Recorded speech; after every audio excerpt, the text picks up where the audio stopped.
இனி 4 மணி செய்திகளின் தலைப்புச் செய்திகளை பார்க்கலாம். எம்பி எம்எல்ஏக்களுக்காக எதிரான ஊழல் வழக்குகளுக்கு முன்னுரிமை தந்து விசாரிக்க வேண்டும். சிறப்பு நீதிமன்றங்களுக்கு உயர்நீதிமன்றம் உத்தரவு.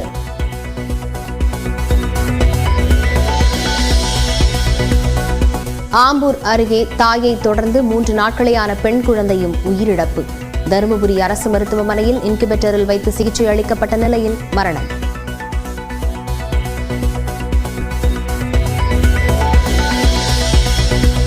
கன்னியாகுமரி, நெல்லை, விருதுநகர், மதுரை, புதுக்கோட்டை, தஞ்சை உள்ளிட்ட 19 மாவட்டங்களில் இன்று கனமழைக்கு வாய்ப்பு. கடலூர், தேனி, திண்டுக்கல், திருப்பூர், கோவை, நீலகிரி மாவட்டங்களிலும் கனமழை பெய்யும் என கணிப்பு.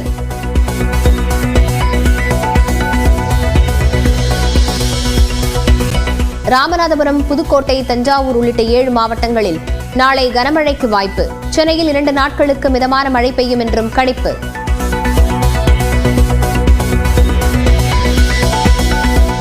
வேலூர் மாவட்டத்தின் பல்வேறு பகுதிகளில் வெளுத்து வாங்கிய கனமழை. தஞ்சாவூர், பட்டுக்கோட்டை, பேராவூரணி பகுதிகளில் மழை பெய்ததால் விவசாயிகள் மகிழ்ச்சி.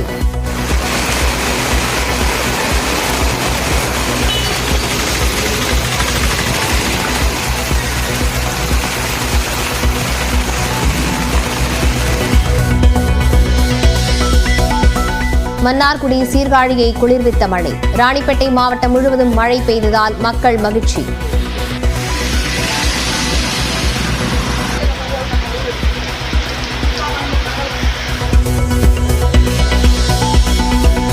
போராட்டத்தை திரும்பப் பெறுவதாக அரசு மருத்துவர்கள் சங்கம் அறிவிப்பு. நாளை முதல் அனைத்து பணிகளும் தொடரும் என்றும் தகவல். நாளை முதல் எல்லாவித பணிகளும் தொடங்கும்.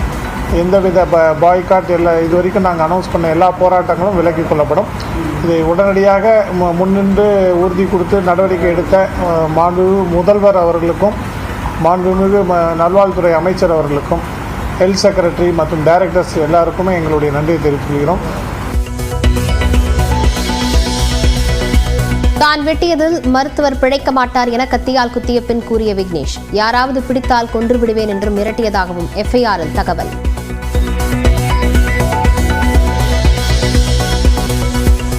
நலமுடன் இருப்பதாக வீடியோவில் கூறியுள்ள மருத்துவர் பாலாஜி. நேற்று கத்தியால் குத்தப்பட்ட நிலையில் இன்று தானே உணவும் எடுத்துக் கொள்கிறார்.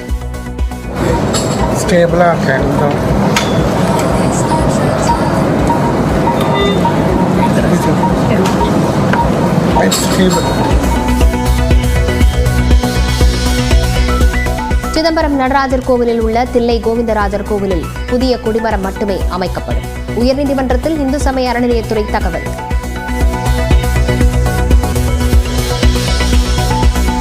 தொழிலதிபர் லாட்டரி மார்டன், அவரது மருமகன் ஆதம் அர்ஜுனா வீடுகளில் சோதனை. போலி லாட்டரி விற்பனையில் சட்டவிரோத பணப்பரிமாற்றம் என்ற புகாரில் அமலாக்கத்துறை நடவடிக்கை. நெல்லை மாவட்ட மேற்கு தொடர்ச்சி மலைப்பகுதிகளில் கனமழை. நீர்வரத்து அதிகரிப்பால் மணிமுத்தாறு அருவியில் குளிக்க தடை.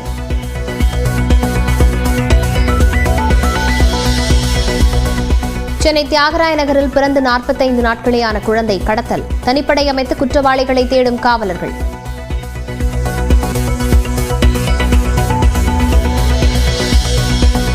தெலுங்கர்கள் குறித்து அவதூறாக பேசிய வழக்கில் நடிகை கஸ்தூரிக்கு முன்ஜாமீன் மறுப்பு. மனுவை தள்ளுபடி செய்து உயர்நீதிமன்ற கிளை நீதிபதி ஆனந்த் வெங்கடேஷ் உத்தரவு.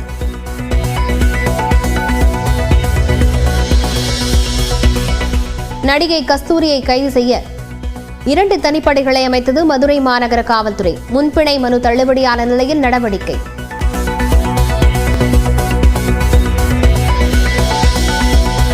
தெலுங்கர்கள் பற்றிய நடிகை கஸ்தூரியின் பேச்சு மிகவும் இழிவானது. சென்னை உயர்நீதிமன்ற மதுரை கிளை கருத்து.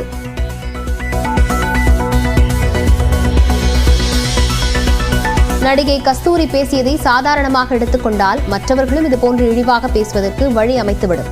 இதுபோன்ற வெறுப்பு பேச்சுக்கள் அனுமதிக்கப்படாது என்பதை அனைவருக்கும் பதிய வைக்க வேண்டும் என நீதிபதி கருத்து.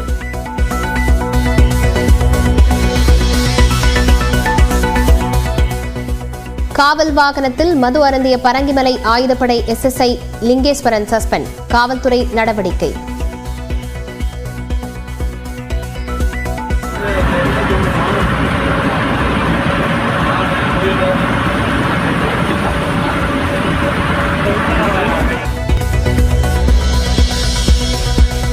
காரைக்குடி அருகே சங்கராபுரம் ஊராட்சி தலைவி தேவி வெற்றி பெற்றது செல்லாது. மேல்முறையீட்டு மனுவை தள்ளுபடி செய்தது உயர்நீதிமன்ற கிளை.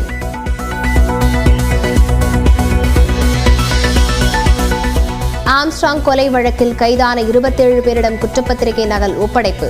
எழும்பூர் நீதிமன்றத்தில் ஆஜர்படுத்தப்பட்ட நிலையில் 27 பேரின் காவல் நவம்பர் 28ஆம் தேதி வரை நீட்டிப்பு.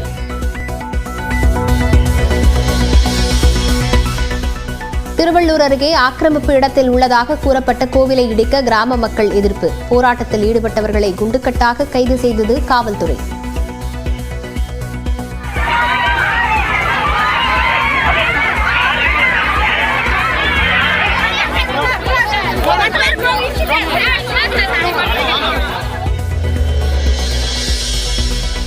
பாஜக அல்லாத பிற கட்சிகளுக்குத்தான் கூட்டணி தொடர்பாக அழைப்பு என எடப்பாடி பழனிசாமி விளக்கம்.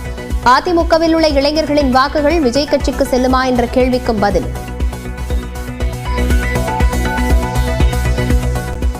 தேர்தல் வருகின்ற பொழுதுதான், தேர்தல் முடிஞ்ச பிறகுதான் யாருக்கு யார் வாக்களித்தான் தெரியும். இது மறைமுக வாக்கு தான், நேரடி வாக்கு கிடையாது. மதுரையில் சாலையின் நடுவே கிடந்த 60 வயது மதிக்கத்தக்க பெண்ணின் தலையை மயானத்திலிருந்து நாய் கவ்வி வந்தது என முதற்கட்ட தகவல் வெளியாகியுள்ளது. வாசுநகர் எதிர்புறம் நத்தம் சாலையில் நடுவே காலை 7 மணிக்கு 60 வயது மதிக்கத்தக்க பெண் ஒருவரின் தலை மட்டும் கிடந்தது. இதுகுறித்து பொதுமக்கள் அளித்த தகவலின் பேரில் அங்கு வந்த காவல்துறையினர் தலையை மீட்டு பிரேத பரிசோதனைக்காக மதுரை ராஜாஜி அரசு மருத்துவமனைக்கு அனுப்பி வைத்தனர். பின்னர் மோப்பநாய் உதவியுடனும் அப்பகுதியில் உள்ள சிசிடிவி கேமரா பதிவுகளையும் கைப்பற்றி விசாரணை நடத்தினர். அது இயற்கையாக மரணமடைந்த பெண் ஒருவரின் தலை எனவும் மயானத்தில் பாதி எரிந்த நிலையில் கிடந்த தலையை நாய் கவ்வி வந்து சாலையில் போட்டதும் முதற்கட்ட விசாரணையில் தெரியவந்துள்ளது.